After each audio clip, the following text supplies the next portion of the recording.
Telugu Desam party senior నాయకులు శ్రీ మెంటే పార్థసారథి గారికి నా హృదయపూర్వక జన్మదిన శుభాకాంక్షలు తెలియజేస్తున్నాను.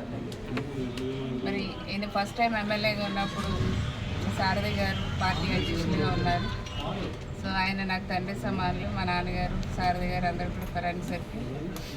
వాళ్ళ యొక్క ఆశీర్వాదాలు మాకు ఈ జనరేషన్కి అందరికీ కూడా చాలా, వాళ్ళ అనుభవాలు వాళ్ళ ఆశీర్వాదాలు మాకు అవసరం. పార్టీని ఎప్పటి నుంచో పార్టీకి అండగా ఉంటూ పార్టీకి ఎంతో కష్టపడుతూ మెయిన్గా తోట సీతారామలక్ష్మి గారు, మెంటే పార్థసారథి గారు తెలుగుదేశం పార్టీ నాయకులకు అందరికీ ఆదర్శం అండి. ఈ వయసులో కూడా ఇంత కమిట్మెంట్తో ఇంత యాక్టివ్గా వాళ్ళు పని చేయడమే కాకుండా మాకందరికీ కూడా చాలా ఇన్స్పిరేషన్గా ఉంటున్నారు. ఎందుకంటే నేను అందరి దగ్గర చెప్తాను, అసలు మేడంని చూసి చాలా ఇన్స్పిరేషన్గా తీసుకోవాలి. మనం ఈ వయసులో అంతా ఎక్కడికైనా సరే లాంగ్ జర్నీ చేస్తున్నారు, ఏ ప్రోగ్రామ్కైనా వస్తున్నారు. అదేవిధంగా సారథి గారు కూడా అలా ఏజ్ అనేది నెంబర్, ఇట్స్ ఎ నెంబర్ అంతే. మనసుకు మాత్రం అది చాలా స్ట్రాంగ్ అండి. అసలు వయసుతో సంబంధం లేకుండా యూత్తో పరిగెత్తి ఏ ప్రోగ్రాంలో చూసినా వీళ్ళిద్దరూ ఉంటారంటే వాళ్ళకి పార్టీ పట్ల ఉన్నటువంటి కమిట్మెంట్.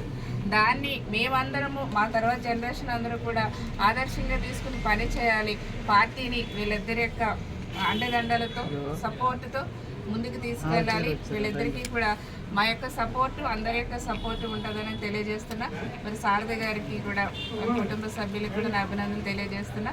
మేడం గారు, సీతారామలక్ష్మి గారు, మెంటే పార్థసారథి గారు మరిన్ని సంవత్సరాలు మంచి పుట్టినరోజులు, ఎన్నో పుట్టినరోజులు చేసుకుని హ్యాపీగా ఆయురారోగ్యాలతో సంతోషంగా ఉండాలని మనస్ఫూర్తిగా కోరుకుంటున్నారండి. మరొకసారి పుట్టినరోజు శుభాకాంక్షలు. మేడం కూడా మరొకసారి పుట్టినరోజు శుభాకాంక్షలు.